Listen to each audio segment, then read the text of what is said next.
I'm always looking for ways to show my cat how much I love her. And with Fancy Feast gems, I can pamper her whenever I want with a savory gravy on top of a gourmet mousse pâté. The pyramid shape makes serving simple, so all I have to do is peel and plate to make mealtime feel extra fancy. And with 2 entrees in every pack, it's easy to turn every day into the extraordinary. Fancy Feast gems. Wish you could become a morning person? You know the type, up before the sun, early morning runs, first one to the office with donuts and a smile. How do they do it? Easy. With the new Galaxy Watch 8, sleep tracking and personalized insights from Samsung Health help you improve so you can wake up to a whole new you. One who, dare I say it, skips the snooze? It's possible. Train your sleep with Galaxy Watch 8. Learn more at Samsung.com. Requires compatible Samsung Galaxy phone, Samsung Health app, and Samsung account. For a limited time at McDonald's, get a Big Mac extra value meal for $8. That means 2 all-beef patties, special sauce, lettuce, cheese, pickles, onions on a sesame seed bun, and medium fries, and a drink. We may need to change that jingle. Prices and participation may vary. This podcast is supported by FX's English teacher. Last year's critically acclaimed series returns to follow Evan, Gwen, and Marky as they vie for their students' divided attention. See why Cosmopolitan called its premiere season a masterclass of comedy, while Glamour raved it's the year's funniest and most heartwarming new comedy series. FX's English Teacher, all new Thursdays on FX. All episodes now streaming on Hulu. This episode is brought to you by Nespresso and Sara Origins by the Weekend Coffee Collection. Introducing Sara Origins. My collaboration with Nespresso is a connection to my roots, to my mother, Samra. Coffee that hits the right notes. It transports you. Crafted with unique notes and bold soaring flavors. Experience a taste that moves you. Nespresso and Samra Origins. Discover more at Nespresso.com.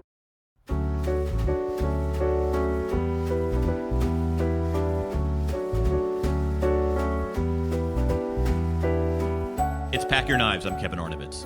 And I'm Tom Haberstroh. Tom, how do you like your chicken? Ooh, that is a great question, considering this weekend, Kevin, was the NBA All-Star Weekend, and one of the venues that they had here at All-Star Weekend was the Bojangles Coliseum. In college, we called it Bojangles, just had a soft J, and it is the fried chicken staple of North Carolina. So there's Popeyes, there's KFC. In North Carolina, it's Bojangles. Wait, I don't understand. There's a is it like the old Coliseum down on the south end? It is not. The old Coliseum has been since demolished. The Charlotte Coliseum, where Del Curry played for, and the 91 All-Star game was held at the Charlotte Coliseum, has since been demolished, and now it is a Bojangles.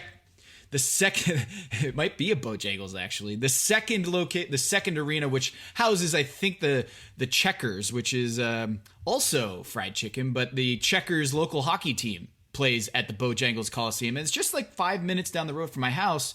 And they also do the B-level musical acts or, what have you, the roller derby. We'll go through there. I love roller derby. It's huge here. So Bojangles is the Popeyes of North Carolina, and in college we would always get the tailgate full of Popeyes chicken and biscuits, the famous chicken and biscuits, and I would always just get the Cajun filet biscuit sandwich, which is so delicious, and the biscuits are so buttery and it is amazing. So if I had to choose between the three, let's just say KFC, Bojangles, or I know this isn't the question you're asking, but I'm going to go with Popeyes. I know that makes me a traitor. I know that makes me not a North Carolina resident by trade, but I do think Popeyes has the best. If I'm going through the Atlanta airport, Kevin, and I get a whiff of that Louisiana chicken kitchen, it is really hard to turn down. See, I mean, in that trio, I go Bojangles. And again, I talked about this on this show, which is the thing the rest of the country does not understand is the sheer genius of the morning protein and biscuit. And when I say protein, I mean a piece of meat that has been battered and fried to its limit. And the salty juiciness of the steak. I'm talking about the country steak biscuit, which you cannot really find outside of. I mean, I don't think you have a hard time finding it even once you get out of sort of the immediate southeast. Even in the border states, the chicken fried steak biscuit, or just the steak biscuit, is to me, one of the great American delicacies. And I grew up with it, and it was sort of this thing that when I went north to school, the fact that it didn't exist anywhere else was incomprehensible to me. I will say that among the southern fast food fried chickens, don't sleep on churches. Don't sleep on. I was partial to churches, and though I will not reject any of your nominees, and also I will not reject Mrs. Winter's, which was another southern chain, I believe, kind of a, one of those kind of second tier fast food. In Kentucky, I don't know if you remember this, Kevin, and maybe you don't. Because I don't know if you remember such things from, it was seemingly decades ago. But for our wedding in Louisville, there are two things here from this episode that were full circle back to the wedding with in Louisville, which was the gift bag was actually in the form of a Kentucky Fried Chicken bucket. So for all the guests for our wedding in the hotel, at the front desk was a little gift bag with little trinkets, and it was in Kentucky Fried Chicken buckets, which was really nice. But I actually, I feel bad. Not only did I was a trader on Bojangles, but I have some roots there in Kentucky, so I feel bad about that. But also my rehearsal dinner, Kevin, the rehearsal dinner after the rehearsal at the church down the street. We did it at the Ali Center, the museum for Muhammad Ali. So this episode had two little connections to my wedding weekend. So it was really, I thought, an excellent episode. And I thought the quickfire was fantastic. I love these blind taste tests. So I thought it was a really good, another strong episode with, again, really cool Kentucky-themed events. And I thought it was great. Yeah, so as you mentioned, the blind herb test, which I'm really curious. I was actually thinking about perhaps administering one for myself here at home, since I do have a spice rack. And really fun exercise. And it was kind of fascinating to see. I'm really curious to see how I would do.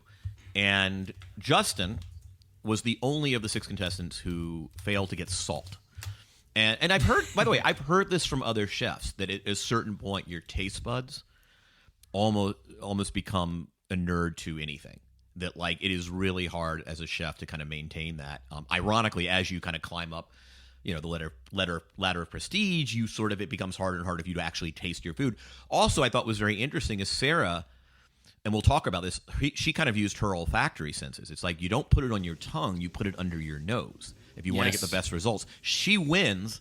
By the way, just for our scores, she didn't win the actual. Actually, she didn't win the actual competition, but each contestant they would only allow to work with the herbs they guessed correctly. So she got 12. Kelsey finished with 11. Everybody else was in the 7 to 6 range. Everyone except Justin got salt, so he had to compensate for that absence of salt in his dish. And Sarah wins again. She is coming on. We're going to be talking to her later in this episode. I don't recall kind of a late surge or a mid-late surge, Tom, quite like Sarah in recent seasons, where 4 or 5 weeks ago I was speaking of her as quite possibly among a very good field, yes, but the person next likely to be eliminated. And she has won more individual challenges. She and Eric have really kind of separated themselves from the field. Really have. For winners, this was a huge episode for you and Team Kevin. And Sarah, did you know, Kevin, that Sarah had a biological advantage doing the smell test and the taste test? Why? If you look at the numbers here, Kevin, I looked at the analytics. Adrian got 6, Kelsey got 11, Sarah got 12. The men had 6, 7, and 6. So the women got 29 flavors correct, and the men got 19. And it got me thinking, Kevin, is there any science to back up that women are better than men at identifying odors or tastes? And according to NPR, a story from NPR in 2015, they looked at this very thing, which is, are women biologically more predisposed to having an acute sense of smell or a better palate or a better taste buds more accurate taste buds than men. And what they found is there's two huge studies.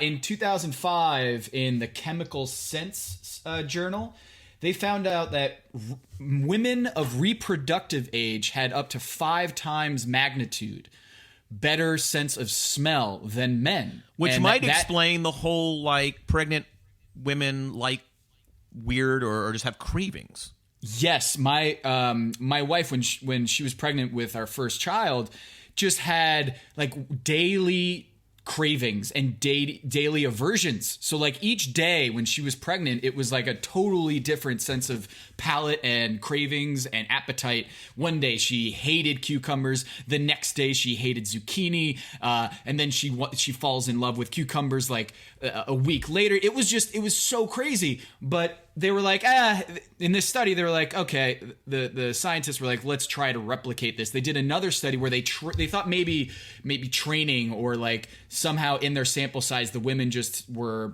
had training or were chefs, or maybe, there was an unfair advantage for women in this study. So they trained both men and women to like, basically they went through a training academy to learn the senses of spices or sense of smell or whatnot and train their noses.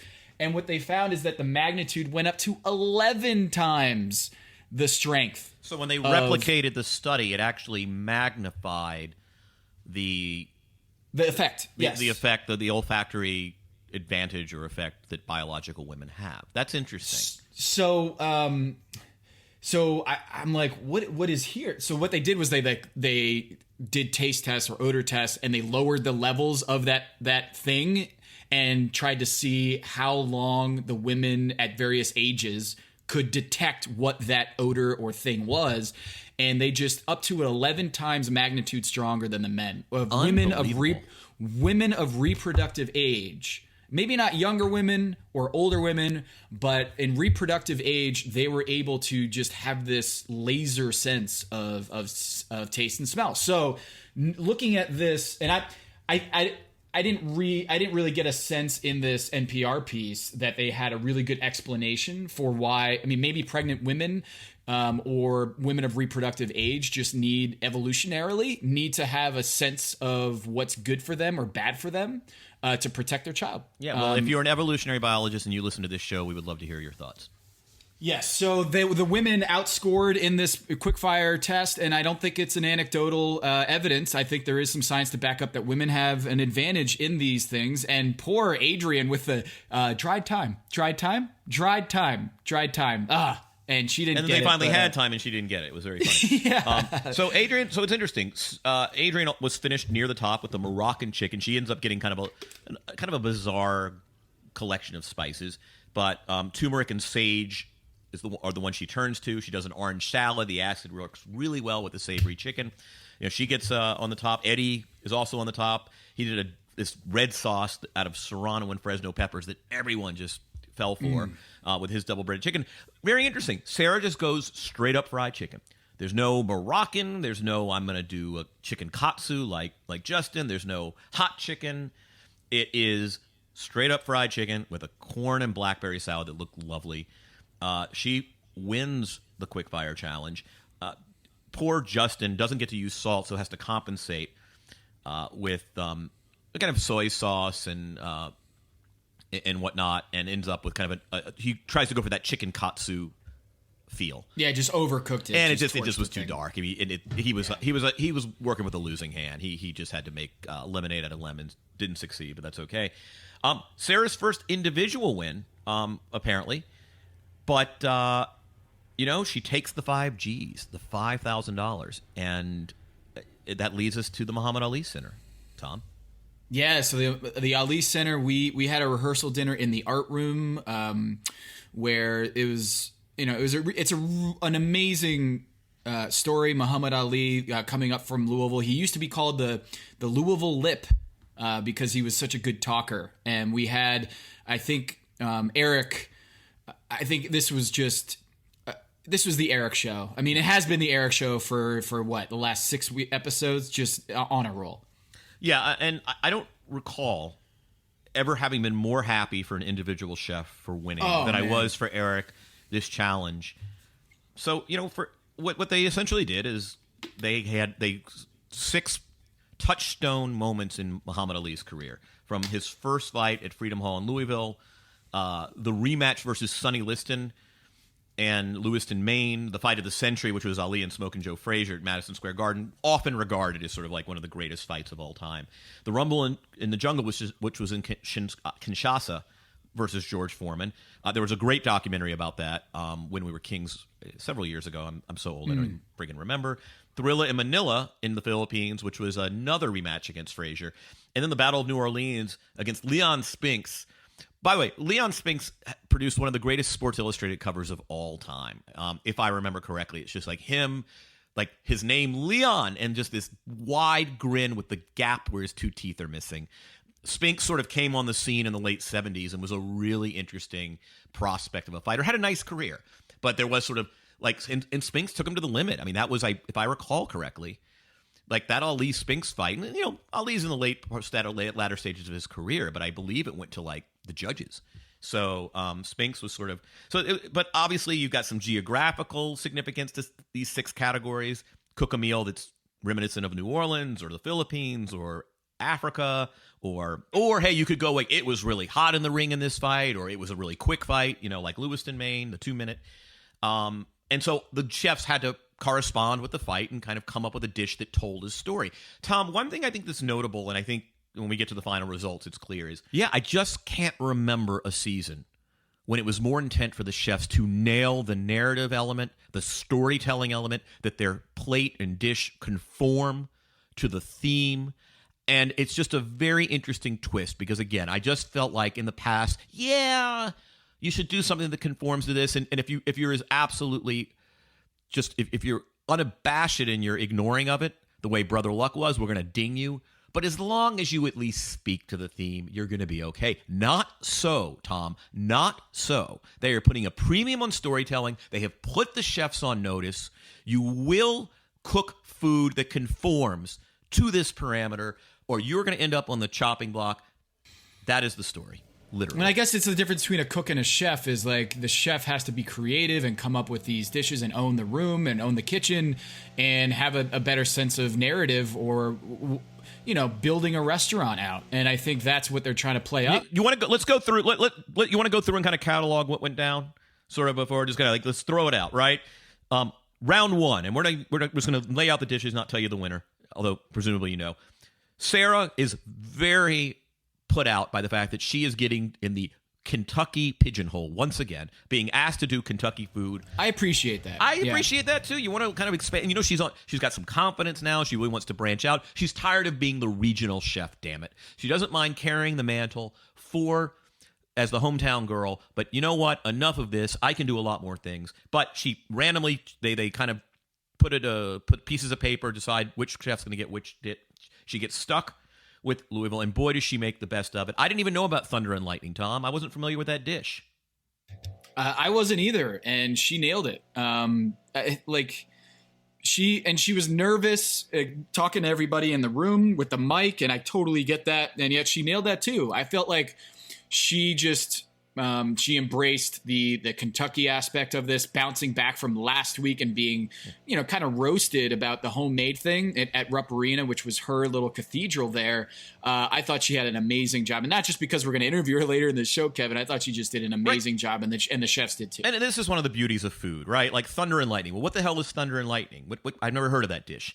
It is literally when you see Thunder and Lightning in Kentucky, in regions of the Mid-South, you know that the rain is going to basically, and the storm's going to push a lot of stuff that's sitting on your vine, on your farm, onto the ground and ruin it. So you go grab as fast as you can the stuff that's going to be damaged. It's usually tomatoes and cucumbers, and you bring them in, and so it's a kind of a pickled tomato and cucumber, almost a salad relish. And then she does beaten gin-cured salmon, puts those two things together. It's a light dish, but it wins the competition. Very exciting. Round 2 was Justin doing the fight in Lewiston, Maine against Sonny Liston. Now, I want to take issue with Tom a little bit. He says, hey, because Justin immediately thinks seafood. And Tom's like, Lewiston, Maine's nowhere near the ocean. Well, Tom, all right, Mr. Geography. It's 20 miles from the coast. Like, let's put it this way. Tom, my home in central in central Los Angeles is about 15 miles from the coast. But I live in Los Angeles, which everybody would consider a coastal city by every stretch, right? So you know what? Like, yeah, come on. So I thought it was a little uncharitable. Lewiston, Maine is not Caribou, Maine. But Justin goes with a light and luscious, cream saffron soup with seafood. And what's so amazing, Tom, is we're at the point in this competition where, he comes away certain the chefs love it, and he ends up in basically what we would call the bottom two. They don't designate it, which I thought was very interesting. Really, just because why? Storytelling. You just went with seafood because it was in Maine. Bah. Well, then I wasn't there a critique, I forget who from, but that it was a lukewarm dish, and therefore the seafood might not have been cooked properly, or at least it didn't heat up as well. Maybe it was underdone. Yeah, and so, maybe there was no wow factor, and that was sort of, I think we're now at the stage of the season. It gets really exciting. Splitting hairs. Exactly, where great dishes are going home, or very good dishes are going home, which brings us to Eddie. And as you said, he did the brown butter roast chicken. It looked like an Eddie plate. It was technically adept. A roast chicken with a collard green puree, this nice jus that everybody liked, and toasted hazelnuts to give it texture, right? So, this was a lovely plate of food. But again, and this is what's problematic about being so cerebral, and I, as somebody who's been often accused of kind of thinking my way out of success at times, when you're just kind of a neurotic like Eddie is, and I can relate, that he just kind of overthought the competition. New York, Madison Square Garden. Oh, Hudson Valley, 40 miles north is where they raise lots of ducks. Let's do duck. They don't have duck. Yeah. What's the next thing next to duck? Chicken. Meanwhile, you're losing the sheer... what he was handed was the greatest boxing fight possibly in history. And I'm not a boxing connoisseur. I used to kind of love the history of it, but what he was handed was one of the greatest fights in the history. That is a fight that people that was before there was a must-see TV for our generation. There was this fight. It was one of the most viewed fights ever. And, roasted chicken, meh. And I think we all agree that roasted chicken is always a very sound, safe, satisfying, but unexceptional plate, right? Like the greatest roast chicken you've ever had, and I've had some good roasted chicken, is roasted chicken, right? And so he gets sent home. This is a bombshell, Tom. Eddie, leading the competition, widely regarded as the morning line favorite, gets sent home. And why? Not because he didn't prepare the chicken perfectly, which he did, but because he failed to embrace the narrative features of storytelling. Is king. Kevin, no, there was they felt that it didn't have any pop. That's what I'm saying. But no, not the story. It wasn't about the story. It was more about the fact that the dish didn't pop. Like it was a good dish. It was perfectly fine. It was fine, but there wasn't any like wow factor, which, yes, it could be a derivative of the fact that he didn't nail the narrative, or that the narrative confused him, or he just got, as he said, he kind of screwed up on his, the storytelling aspect with the cake and his wife episode where he had to do a music memory. So like, yes, I think maybe the basis for that dish was the story element, but I think he could have spiced up that dish. He could have had a wow factor with that dish, and it was a chicken dish. But I do think, like, let's say he had drawn number one, and he's like, hey, I'm still going to stick with chicken and collard green puree because it's Kentucky and Freedom Hall, and you could create a story around that dish, and right. And I think, but I do think that, like, yeah, you're absolutely right. But I do think they seemed put out by his, kind of lack of embrace again of this thing. Meanwhile, let's get to Eric, because we're bearing the lead. We talked about how this was one of the more, I think, triumphant moments I've ever seen on Top Chef. Ali's standing as one of the great kind of global icons. I think one of the things that was so resonant about Ali was just, and you saw it in Kinshasa. You saw it when he went to the Philippines. He was, before Michael Jordan, before anyone, he was truly, Tom, the first iconic global athlete, where no matter what continent you were from, no matter what sport you liked, no matter what your background, Ali was truly a global figure at a time before social media, before all of this media, where, global icons were farther and fewer between, and rarely did they come from the world of sports because we were factionalized. Like the Brits had their own sport thing with soccer. Americans liked this strange thing with the oblong football. A lot of the part of the world played cricket. Like there were no global icons, and Ali was the first great individual global icon. Ali, boom, yeah. Exactly. Boom, yeah. And Eric, Rumble in the Jungle. Just, I mean, come on. How unapologetically, like, he is the most transparent human being and was unapologetic about who he was, what he believed in. And for a long time in America, that was not okay. It was like, get in your lane, Ali.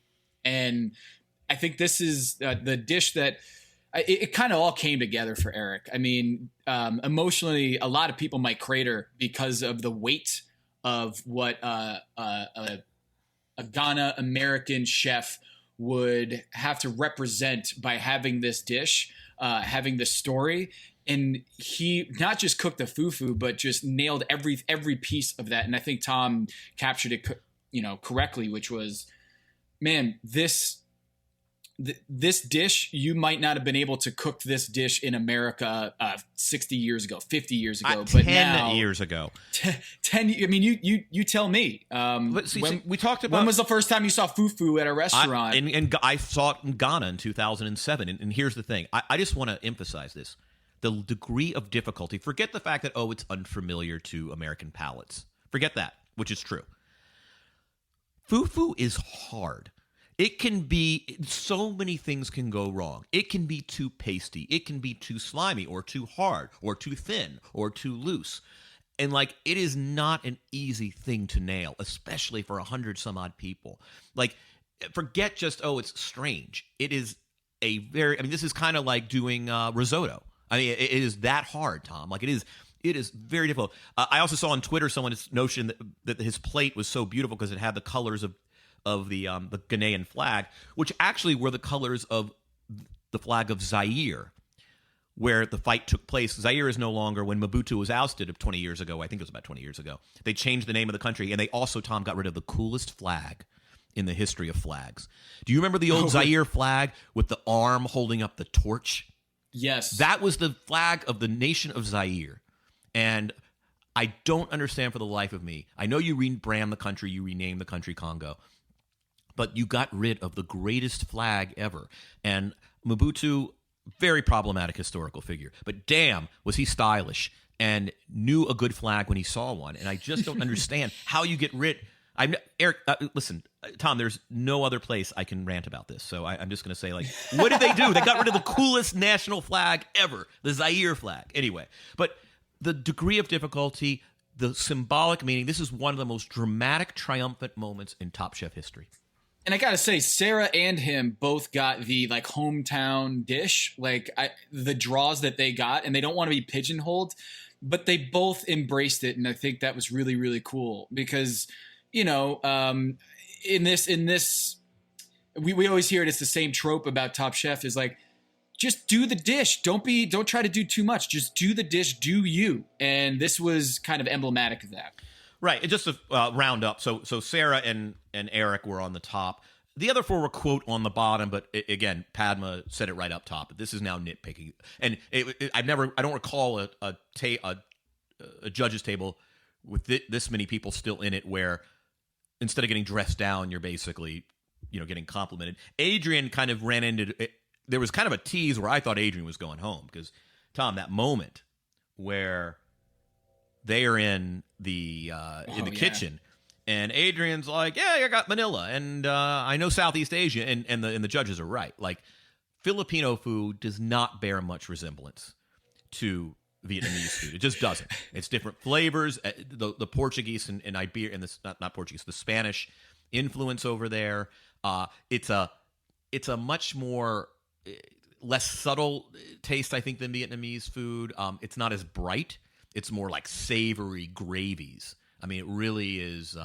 You think about chicken adobo. I mean, it's a completely different way to go. And so she very intelligently, Tom, says, okay, pivots. I don't know shit about Filipino food. I'm not going to pretend to know shit about Filipino food. I've been busted.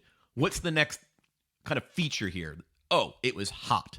I'm going to bring the heat. And she brings the heat. She braises a short rib, and to no one's surprise, she does not win for braising a short rib. But she plays well. She gets the mango herb salad on top, brings the heat.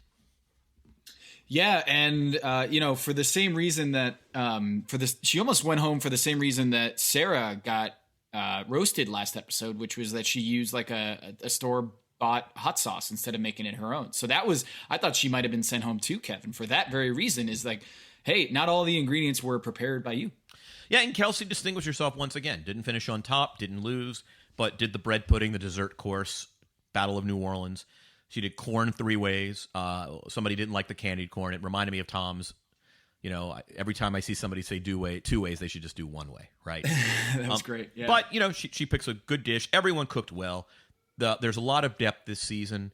And Eric is, do you want to go through the scores or just really quickly before we bring on our guest?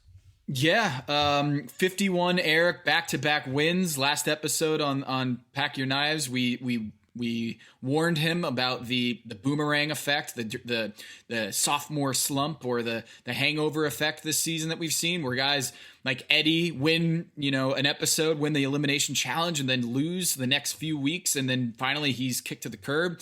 But he doesn't. He comes back with back-to-back wins, just like Nene did earlier in the season. And we just had our first multiple winner last week, and now he goes and repeats, Kevin. So he's got 51 points, leading Team Kevin, which has 137.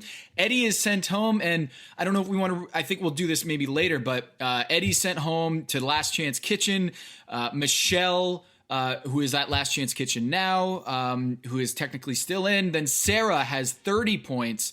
They're in second place for Team Kevin. You have 137. I have 109. And I got hurt this week, Kevin, because of the whole bottom 3 thing, where Kelsey, Justin, and Adrian put out good dishes, but they were in the bottom. So Justin got 0 points. Kelsey got 0 points. And Adrian got 1 point for being, I believe, was a finalist in the quickfire. Otherwise, you have the 2 top remaining chefs, 30 points for Sarah, 51 for Eric. And then I have Justin at 29, Kelsey at 29, Adrian at 29.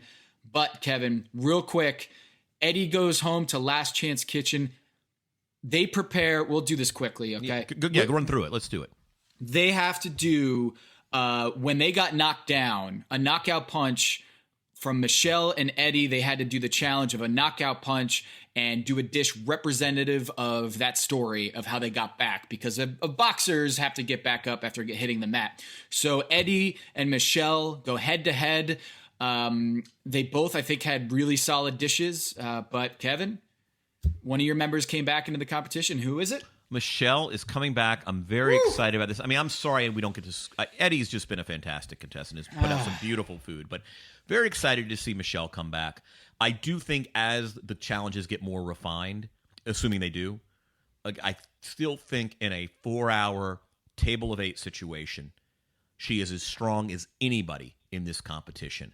I think it's just 100 people know she has a very particular skill set, but I think she is so strong. And typically speaking, as the Hello, listener. It's Producer Maze here to talk to you about Quince and their cookware. Cooler nights mean cozy meals at home, and Quince's cookware has made fall cooking so much more enjoyable. Their pieces deliver the quality and performance of luxury brands, but at a price that makes sense. And they look gorgeous on the stovetop, too. No matter what item you need to complete your kitchen, Quince has you covered. With 5-ply stainless steel pots and pans, nonstick skillets, chef-quality knives, and even ceramic bakeware, which is perfect for cozy casseroles or Sunday roasts. And when you look at these prices, you might think, how is Quince doing this? How do they deliver high-quality items similar to high-end brands that are half the price? Well, let me tell you, they partner directly with ethical top-tier factories to cut out the middlemen and pass the savings on to you. And it's not just cookware. I got myself some bath sheets. That's right. When you're a tall man, you have to use bath sheets, not bath towels from Quince. It's like drying off with the cloud. It's incredible. Upgrade your kitchen for cozy fall meals with premium cookware from Quince. Go to quince.com/dings for free shipping on your order and 365-day returns. That's QUINCE.com/dings, DINGS, to get free shipping and 365-day returns. Quince.com/dings.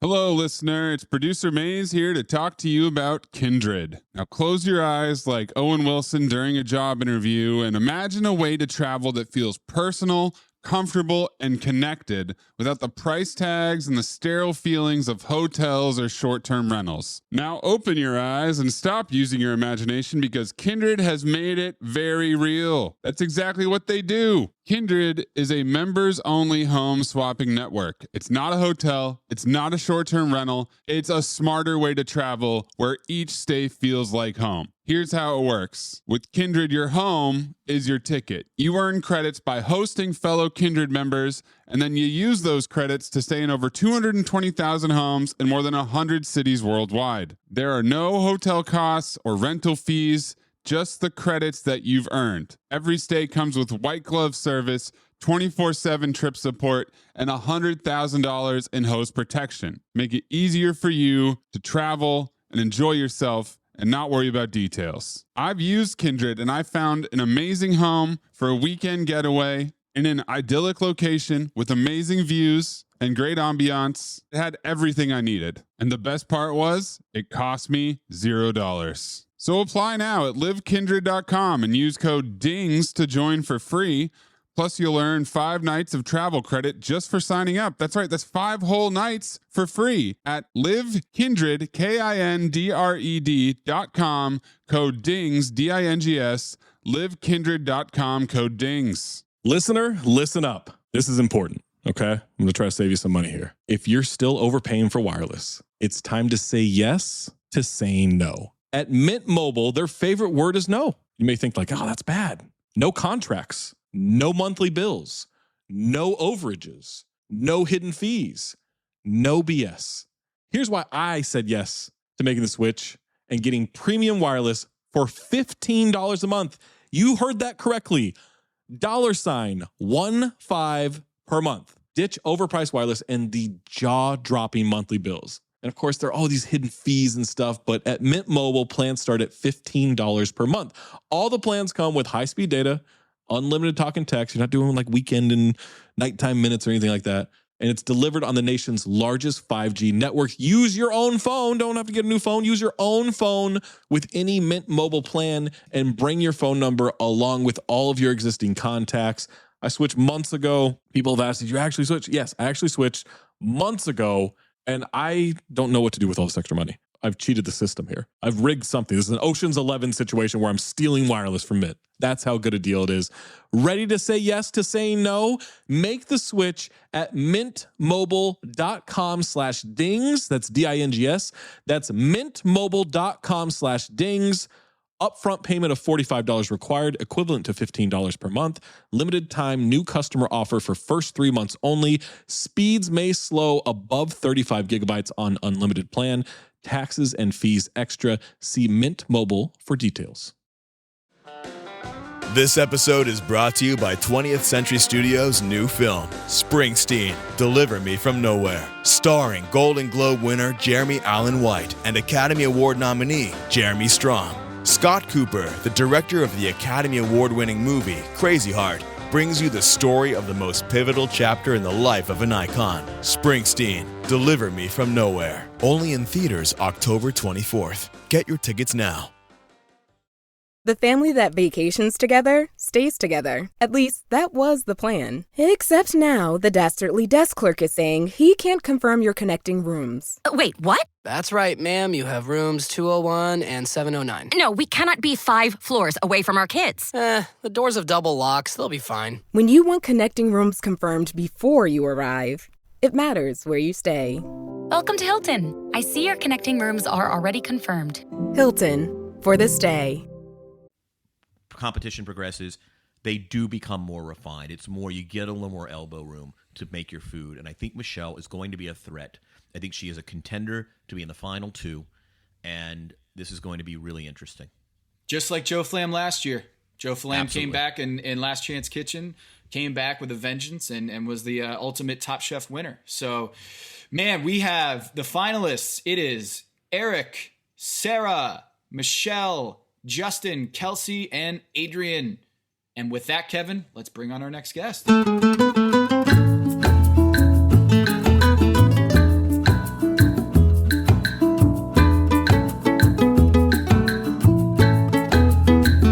Kevin, on the other line, we have Sara Bradley from Paducah, Kentucky. Kevin, what is her nickname? I mean, I hope it is not pejorative or triggering, but this is the Paducah Jew. And Sarah, I say this with the greatest affection. I've been waiting for a Southern Jewish contestant because my entire being as like how I'm obviously an amateur cook, but Southern Jewish food is like my thing. I've always said I need a Southern Jewish food truck. This is the intersection of those two traditions have never been fully revealed on Top Chef, and you're the embodiment of it, and it's made me so excited. I'm over the moon here. Well, good. I think that I think it happens all the time. Like, the way people say bacon fat, we say chicken fat. It's like such a connection. So I was actually very happy to be nicknamed the Paducah Jew. It was a term of the utmost endearment. So, like, how is this experience for you? It's crazy.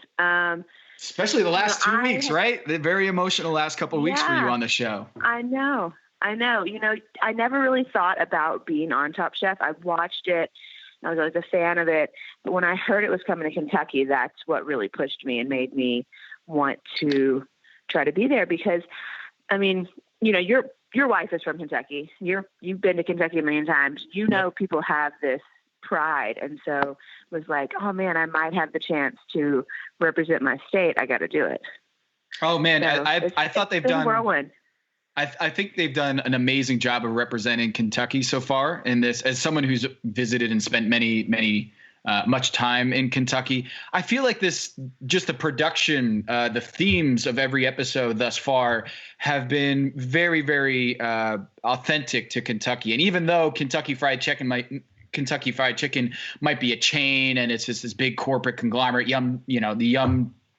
big corporate center, but like I thought this episode with Muhammed Ali, I just told the listeners that I actually got my rehearsal dinner the night before my wedding was at the Ali Center, and it's a beautiful museum. It's overlooking the Ohio River, and it's a real gem in downtown Louisville. So you have to go there if you want to experience some of the culture and the history of the Louisville Lip. But I would say both you and Eric this episode both had the task of representing basically your background, your home, your story, your upbringing, where you live. And you feel like you don't want to be pigeonholed as just the Kentucky chef, right?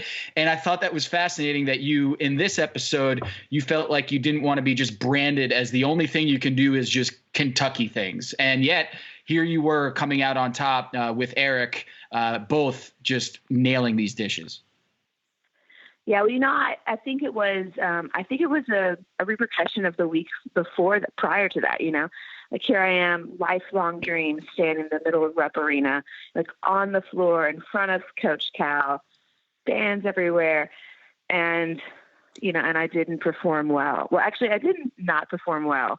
I just got, heckled for a decision I made. But so then I thought, man, I don't want to represent Kentucky. I was like, well, I want to do something different. Show them I can do something other than that. But as soon as I started really reading into the dossier and I started reading the words, I thought, this is crazy for me to not fully embrace this. I mean, this is the food that I cook.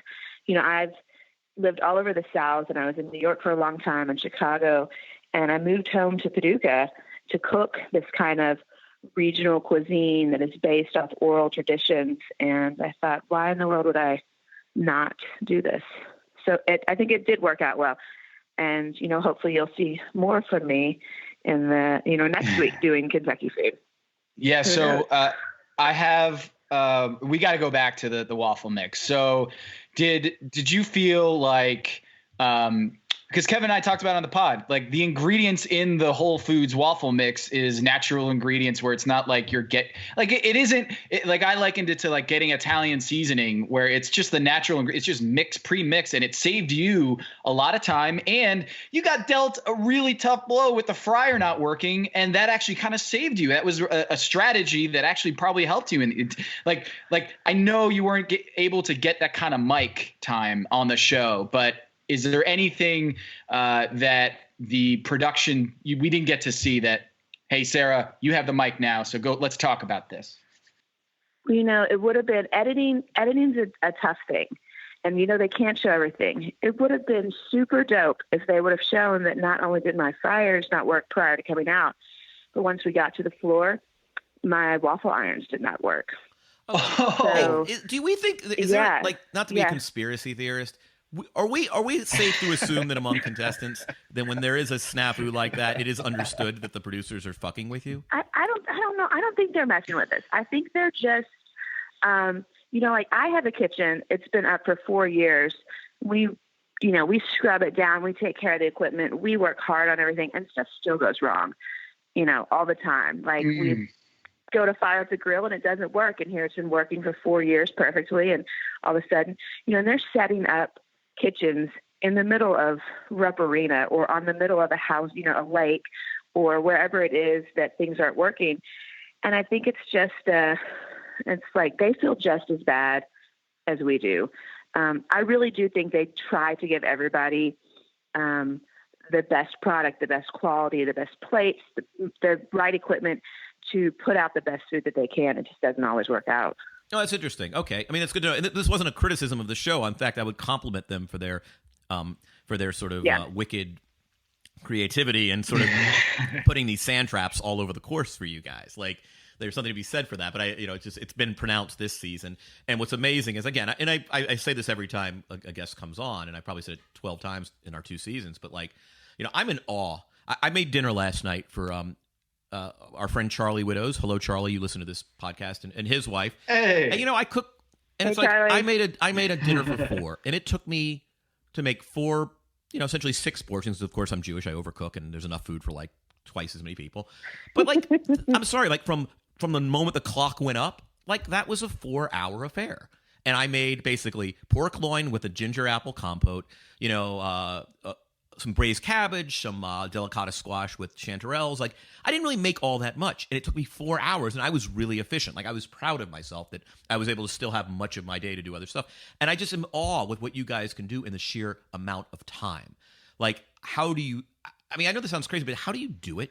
Well, part of my planning, I really focused, and this happened after that sausage episode where I got the damn cow's plate, and it was a bad piece of meat, and I tried to do too much in too little time. Sausage is a loser, I got to tell you. And it was so funny because the guy, the carne man, he was like, "Oh, beef sausage, that's such a Jewish thing to do." He said that when we were all standing around. Yeah, he's like, that's such a Jewish thing to do.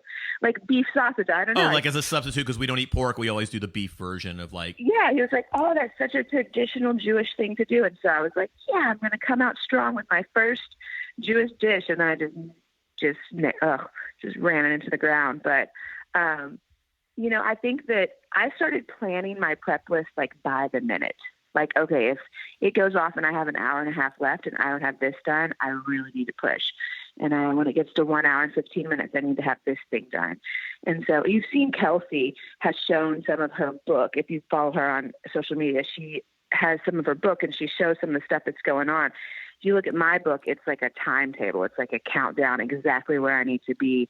And so that last 20 minutes, and that's all plating. So it's unbelievable. So I will say back to the other thing that I know we already left some, but hindsight, I can look at it and say, oh, I don't think the producers meant to do it. But in the moment, I was just like, what? Why are my waffle irons not working? Like, why is this not working? Like, you think in your head that they're totally screwing with you, but I don't think they are. Did you get to meet Coach Cal? No, I did not get to meet Coach Cal, but we did. The contestants and we snuck into the locker room. And I got up in like Knox's little box, like his little locker. I don't know what you'd call that, his little box in the locker room, and like got some pictures, and we all laid down in the middle of the floor. I touched the trophy, which I know is probably completely against the rules, but I like rubbed the trophy like it was a little genie. I mean, that could have been one of the highlights of the show for me. The behind the scenes stuff that nobody saw. Right. This was last season, so you would have gotten Kevin Knox. That's right. Yeah. Oh, yeah. I was just like, Knox, is there another Knox? No, yeah, it was last season. So I thought he was great. So I was like, I want my picture with that, you know. So, I mean, I can like, go ahead. Sorry. No, go. No, please. I was going to say, like, the first UK memory I have, like really have, other than going with my grandfather to games, is I went to Jamal Mashburn's senior night, but he wasn't even a senior. He was a junior, but they let him have senior night junior because that was back when everybody stayed for 4 years, you know, and he left his junior year, and my dad scalped tickets. And so like my brother and dad and I, none of us got to sit together, and I was a little kid, and I sat next to the nicest man who was an assistant coach for like the UK tennis team and watched Jamal Mashburn's senior night. It was awesome. How cool is that? You know, yeah, it was great. One of the pivotal moments of my romantic relationship with my wife, we met at college, was when she at a party just said, I can name every member of the 96 national champion starting five. And I was like, no way. And she rambled them off. She was like, Walter McCarty, Ron Mercer, Derek Anderson, Tony Delk, and like Nazi Muhammad or something like that. And I was like, oh my God. You were like, we need to get married right now. Like you Kentucky girls love well, I wanted to follow up because I found out on Twitter that the crowd had to wear all UK apparel for that episode, but there were U of L fans in the audience that which was like sacrilegious, I feel like. And so I have to ask you, if you had to wear Cardinal gear to a show or an event, would you do it, or would you walk out and say, I am not wearing U of L gear. I will not do it. Oof. I don't think I would have worn it. I don't know if I would have walked off because, the opportunity to win $125,000, that's pretty good. But I would have had to have been very vocal. You know, I would have had to have my L upside down the whole time. Like I wouldn't have been a happy person. But I will say, if UK's not in it, if Murray State's not in it, I'm going to root for Louisville because they still are, I'm still Kentucky proud. See, that's an old thing, Tom. When I was growing up, like my grandfather went to Duke, and he's Duke class of 43. He's still alive. And, in our family, college ACC basketball was just everything. It was, we would hang out, we'd sit around the living room, no matter which game. It was Virginia Wake, it didn't matter. Georgia Tech, this one.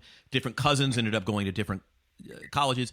But when it came time for the tournament, Tom, no matter, my grandfather went to Duke, he rooted for Carolina in the other bracket. You root for the conference because the conference or the region is still, they always rooted for UVA over anybody else, and that was the thing. And then it got like really vicious. And like you as a Wake fan probably never roots for Duke.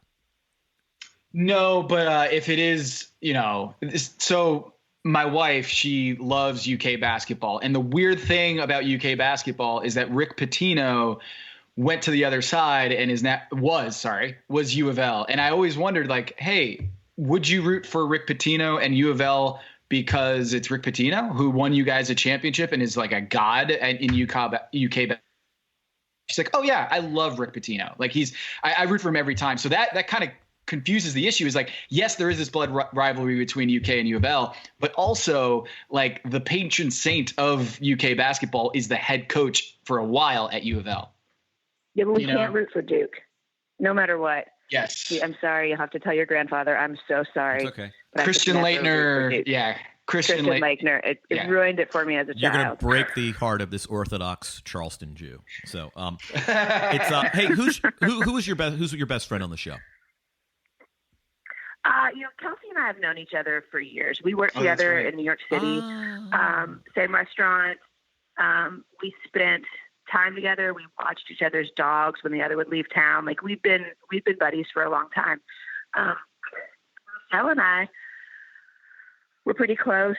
I mean, everybody, it's hard to say. Everyone was so close.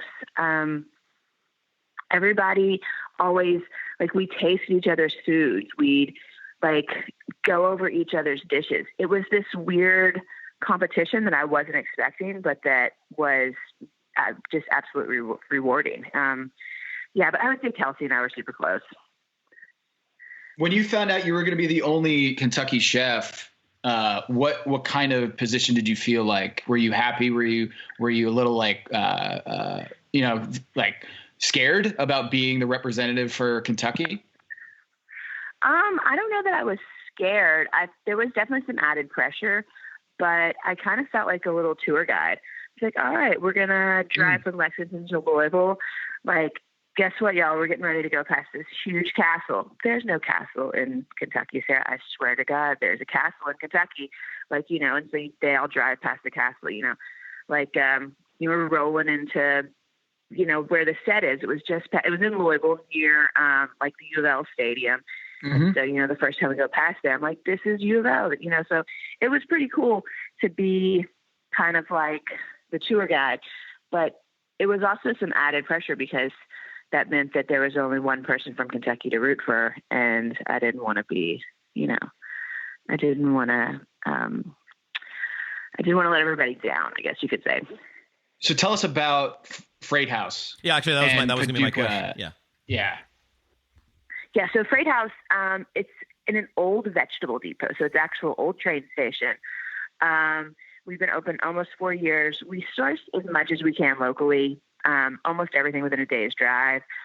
We do a lot of our own fermenting, just everything you would see at your normal kind of fancy pants restaurant, but we're serving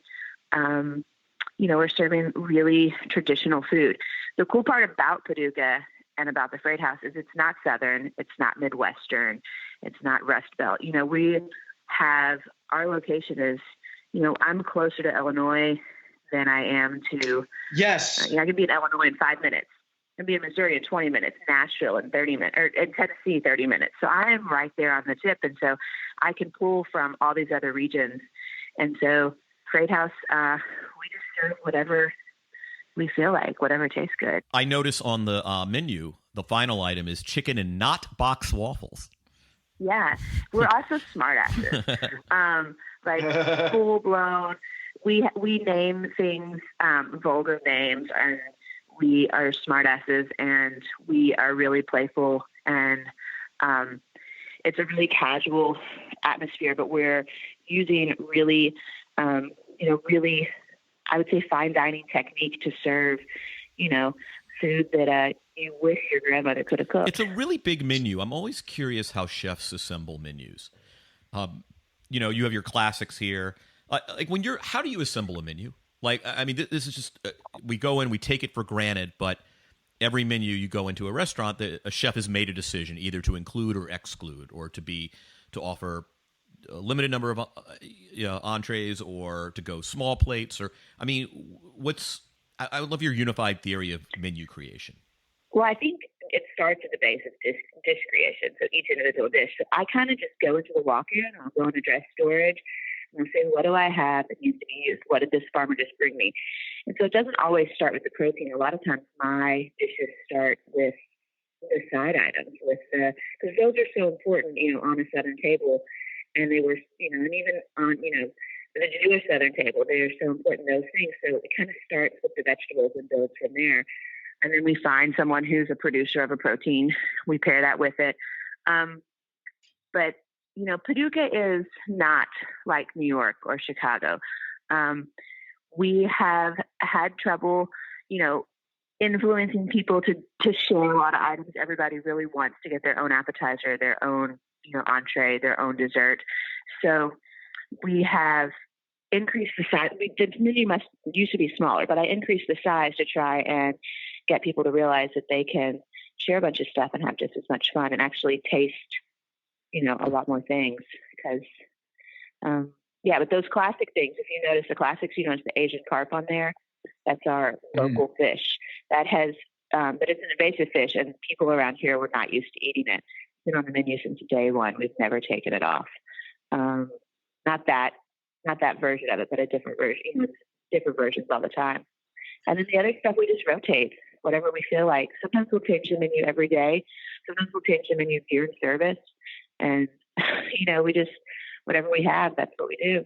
So we talked about it earlier on the pod, Sarah, but I found some science to back up that not only are you a badass in terms of picking, identifying smells or tastes or anything like that, but apparently women are at reproductive ages, or they've found science to say that women are significantly, by sometimes magnitudes of 11 times better at identify their sense of smell and taste than men. And I just wanted to first congratulate you on getting the 12 flavors, but also, did you know that you had this talent? So I have always been somebody who smells. So like if we're drinking bourbon, we're sitting around with all my buddies, we're drinking bourbon, which I'm pregnant right now, so I'm not doing. But Mazel tov, everybody else anyway. is already drinking. Hey. Thank you. Everybody else is already drinking. I've still got my nose in that, in that glass. I'm still smelling. And it's same thing with wine. Everybody else, they already have jumped into drinking the wine, and I'm still sitting there smelling. I think that my nose has always been more, more active, I guess you could say. And maybe it's my healthy Jewish nose. Maybe it's, that's a little bigger than other people's. So, but I've always been able to smell things really well. And like you said, I guess I am at reproductive age, because when I got home, my husband and I, got knocked up. So, yeah. nice. Yeah. Congratulations on that. It's a thing. What are you craving now today? Because my wife, when she got pregnant, it was just every day was a new thing or an aversion. So what in Sarah's home right now, when she opens the fridge and she sees this, she is craving that, or she sees it and she's like, oh, I can't have that. Man, cottage cheese. Like, I can't get enough cottage cheese, which is so odd because I've always liked cottage cheese, but now I'm like, well, cottage cheese for breakfast, for dinner, and yeah. And then it's always kind of that weird thing. I've been eating a lot of Ruffles and Dean's French onion dip. That too. I love that. Like that food that I I love that normally- trashy like French onion dip from the damn container, Oh my God, like yeah. whatever that. The little, like, that stuff is tuna so dish. good. That is so good. I mean, that is one of my truly Yeah. embarrassing And then- favorite foods. And then all the things that I can't have. Like I never eat deli meat, but I want deli meat so bad right now. Like I just want like a huge, like, like not even a fancy sandwich from a great place. Like it's not like prosciutto or, or something like that. I want like bad like a burger turkey on Lunchables. like You a- just want like a thing of Lunchables. Yeah. Oh my God, I would kill some Lunchables right now. Now I'm craving them. Another favorite Sorry of mine, about- by the way. Yes. I had another question for you, Sarah, here about where you're from. You mentioned that it's on the Illinois border, and I know in Louisville you drive 5 minutes and you're in Indiana, and you're across you're on the Ohio River.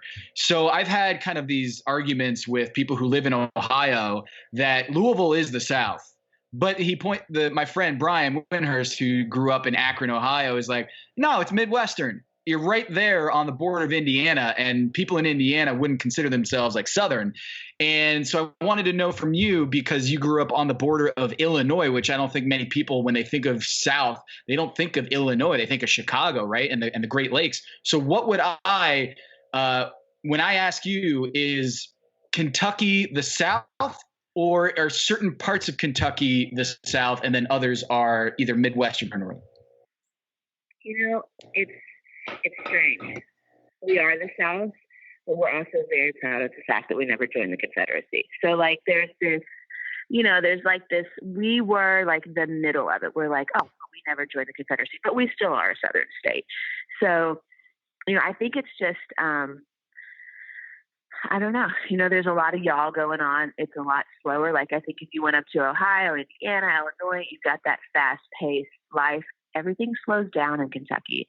life is simple and life is good and life is easy. Not that it isn't other places, but I think it has that Southern mentality about it. So yeah, I would say we're the South, but we have the advantage of pulling from all these other regions for our cuisines and for, for who we're going to root for national sports teams, because we don't have any of our own. So we have all these other great things to do with the states surrounding us. Yeah, I mean, I've always, Kentucky is not unlike Tennessee. It's actually even more like this, that I've always seen it as this weird amalgamation, because like I have a very close friend who grew up in Wolfe County, which is way on the east side, and it's Appalachia. She grew up in the hollers, and that bears absolutely no resemblance to life where you are, where you're kind of, I call you like kind of St. Louis Cardinals diaspora, like that part of the Mid-South that includes Memphis and you guys and, Cape Girardeau and, a little closer to Nashville or whatever. But like, I mean, Memphis, they call it the Mid-South. Do you ever say that is the Mid-South a thing where you live? Yeah, I think that we're just like the river bottoms. The river bottoms. Paducah is right. Yeah, Paducah's right where the Tennessee and the Ohio meet. And then just downstream, you've got the Mississippi, there's the Kentucky. So right there at Cairo, Illinois, which is, 20 minutes from where my husband grew up, which is 20 minutes from where I grew up. So, we're right here where all the rivers are. We flood out all the time. Our city is surrounded by a huge flood wall. But I grew up and spent a lot of time in Eastern Kentucky, and it is the exact opposite. There are hills and mountains, and the dialect is different, and the people are different, but it's still all Kentucky. Yeah, this is I can't believe that, Kevin, we got to go to the Restaurant Wars episode. Do you have any residual thoughts from Restaurant Wars and how crazy that was? You were at Thistle, right? Yeah, I was at Thistle. I did front of the house at Thistle. No, but probably that if you guys had been at my table, I would have. My husband is like big followers of y'all, and I've seen your picture a million times. So I probably would have freaked out because there were some other people in our room, and I'm very easily excitable. So I probably would have been like, ah! But, it was strange. Everybody looks forward to that. You make it to the final 8 and you're in Restaurant Wars. But, when they decided to do it with 12, we were all a little like, oh man, they took you've made it to the final 8 to be in Restaurant Wars. Mm-hmm. It's almost a little disheartening because that's something that everybody who's watched the show, you've made it to that point. I don't think that they're going to do that again because it was a total shit show. Like we said, the producers, they're trying to give everybody the best thing they can so that we can put the best food forward. But now they had to deal with 3 restaurants instead of 2, and they had the exact same amount of staff as they would. So I think they probably enjoyed it less than we did. It was kind of your coming out party. Was that episode when you were putting your arms around the service people and just hugging them and just saying treating them like human beings in ways that it's really hard in that circumstance to keep your cool and be humble and say you know what, this is really tough and we're all in this together. Yeah, I have to say that's kind of where, in addition to your demographic affinity, that I was drawn to you, I think judging people on how they sort of behave in those moments, Tom, our friend Rob Mahoney always says that he judges people on 2 things: how they treat waitstaff and how they think of Al Horford's game as a player. And then if you're on the right side of those issues, no matter whatever your shortcomings, that you certainly are. And it was actually really wonderful to see. Given the amount of pressure, given your excitability, for you to handle it with that kind of grace was just so appealing on a human level. And I don't mean this as flattery. It was a heartwarming moment. I mean, we met some of the folks who were assigned to be wait staff. We know that wasn't where they come from. We know they're not professional servers. We know they were put in an impossible and really stressful situation, and you can play it any number of ways, right? You can just be a badass, or not badass, just be a hard ass and be really frustrated. And that, by the way, that's a totally reasonable way to behave. I mean, you're $125,000 on the line, and these people don't know what the hell they're doing. Or you can handle it the way you did. And it spoke to your it's honestly is one of the nicest displays of behavior I've ever seen on reality television. Well, thank you very much. I think that as chefs and owners of our own businesses, we expect a lot from people, but you have to be able to say what is a reasonable expectation, and you have to go for that. These guys were banquet servers. It wasn't what they signed up to do. You have to think we've had cameras following us around for weeks now. It's like all of a sudden they've stepped into this environment and they've got that, oh shit, we're going to be on national TV. And it's an added pressure for them too. And they really didn't want to disappoint. They wanted to do their best for everyone. So, yeah, I appreciate that. It makes me feel good that you thought I was a nice person. So. Well, what is your now that we've got to the end of this interview, I want to give you the platform to talk about your favorite Kentucky basketball player ever. Now that Kevin and I are basketball writers, is there a particular Kentucky Wildcats story beyond the Jamal Mashburn awesome one that you relayed? But is there a particular player or a jersey or an autograph that this guy is your icon? Well, gosh, so many of them. There are a lot of really good Kentucky players. Yes. There's so many. There's I was reading an article the other day, and it was a Pelicans article, and they were talking about all the people they had brought on to try and help, the Brow out. And there was player after player of UK people that had come on to try and help him out. So it just gets so hard because it used to be that you weren't able to follow that many into the professional field, but now you get players left and right every year just going in. I'll tell you. So, there's so much, but I have to ask y'all too. So you guys have a question for me. I'm going to answer with a question. What do you guys think about Ja Morant? You think that he's going to go high from Murray State? You think he's going to go high in the draft pick? Because he's who I'm watching. He's who I'm loving this season because Murray State is about 45 minutes from Paducah. So I'm loving the Cats always. I really like PJ Washington. I think he's been bringing it. Hero, I'm such a fan of Hero. But Ja Morant is who I'm totally digging this season. I got to tell you, so, the word I get is, for a long time it was the 3 Duke guys will go top 3. And Morant has really vaulted up. And, honestly, I think after Zion and, RJ Barrett's a guy, but even if the Phoenix Suns went to number 2, I guess they take Barrett, but I think he's the best point guard in the draft from what I understand. And you're talking to someone who's watched very little college basketball, but I've been listening to scouts. And so by virtue of not watching college basketball, I just basically ask any scout I can find, tell me what's going on so I don't sound like an idiot. And there's a huge Morant philia out there among a lot of NBA college scouts that he's just, at 6'3", a really good point guard. And, the best point guard in the draft. I'm thinking he's selling out the arena. He's dunking over people. It's pretty cool to watch. So, can you believe, Sarah, that he and Zion Williamson were on the same AAU team? Oh, they were? Yeah. Oh my God. I didn't know that. Yeah. They were on the same AAU team, and Morant was kind of looked over, and that's why he went. No offense to Murray State, but those two guys were on the same AAU team, and yet, Zion Williamson became a sensation, and all these scouts were looking at their AAU team, and yet. Ja Morant couldn't get heavily. He was not ranked by recruiting services at ESPN, Rivals, or 247 Sports. And the only major NCAA Division I offer came from South Carolina.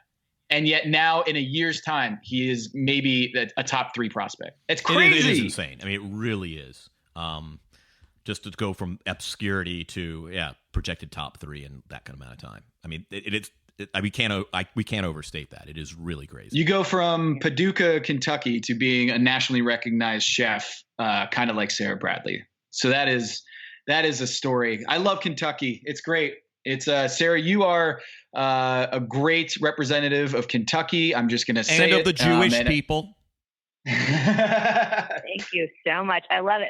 I mean, it was like when you guys started saying the Paducah Jew. And did you guys get my jersey? I did. I was going to to thank you before the show, and then I said to wait for the show. Yes, absolutely. I have my Bradleys, and by the way, I do appreciate the numerology, the number 18.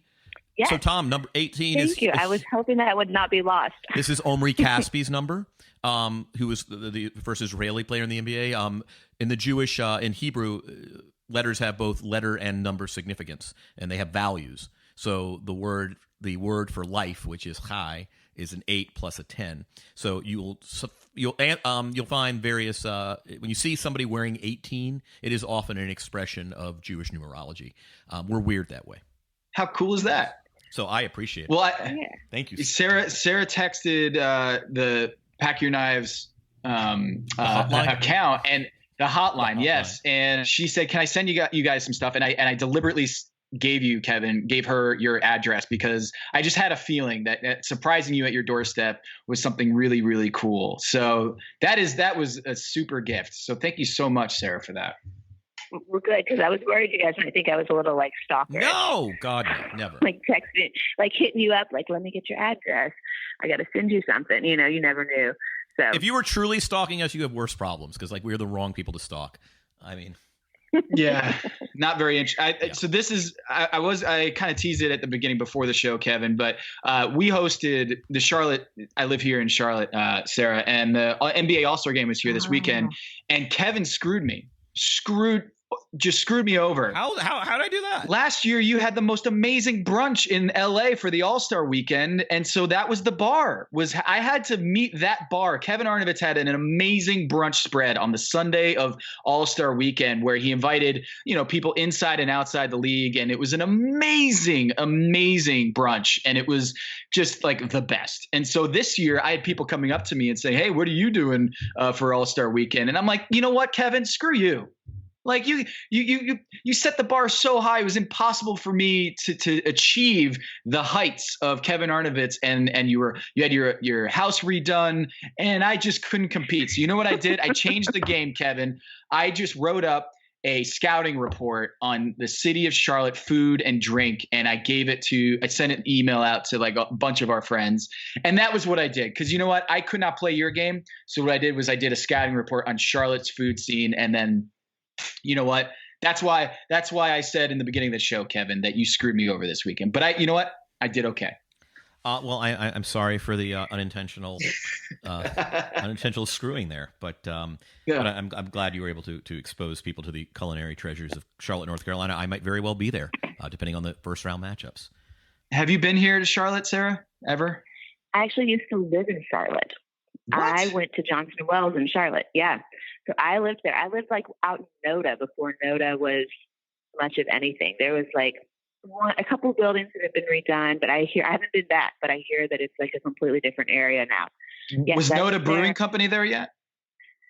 No, just the gin mill, like where those really cool apartments. And I lived out there, and they had like a pizza place and a fish taco place and a really good Jamaican restaurant, and that was about it. Yeah, Noda's it's a great spot for great food and drink. Noda, the art district of Charlotte. But another Top Chef thing real quick is that LeBron James and all of the celebrities like all met up at Five Church in uptown Charlotte. And that is the restaurant of former Top Chef contestant Jamie Lynch, who is famous for doing the #NoImmunity, giving up his immunity. That was his restaurant. So all the NBA, the big names in the NBA had a big meal 2 nights ago at Five Church, the Top Chef restaurant. That's pretty cool. I have to ask, are there any other like NBA people that are huge Top Chef fans? Kevin, we haven't really mined that somehow. Have we not asked? I would say that Chris Dempsey, our friend in Denver, who's covered the Nuggets for years, and now does so for the Altitude Network, is a huge Top Chef fan. There are, I heard from our friend Seth Partnow in Milwaukee, who was on the front office of the Milwaukee Bucks, who was thrilled to see us. So I'm trying to think of others in the league. Players, I don't know. Well, just NBA players that we know they're foodie NBA players. So we'll point them to Paducah at the Freight House for sure. But all right. They travel so much, Sarah, and they go to so many cities that by definition, they kind of have, as much as they travel, they kind of have to know the best places around the arenas in all of the big cities in America. Yeah, I would be. I mean, that would be a dream job. You know, I'm only like 5'4", so I don't know that I'll ever get to play in the NBA. And I'm a chick. But I would love the food aspect of that job, like, because I'm sure they can get a table anywhere they want to. You know. Yes. It'd be pretty great. Sarah, thank you a ton for joining us. Well, thank you all for having me. I really appreciate it. And yeah, I mean, it was so cool to get to talk with y'all. I listen to you guys every week. And all of a sudden, I'm like chatting with you. Love it. Well, that's the amazing thing about podcasts and social media and, doing this show in 2019. Well, best of luck for the rest of the way. We'll be rooting for you as the rep of Kentucky. And we hope to talk soon. And Kevin, we got to make a trip to Paducah. We do. That would be fun. Do a Murray State Paducah action. Drive the hour. Yeah. All right. It's not far from Louisville at all. Quick drive. Awesome. All right, Kevin, take us out. This is Pack Your Knives.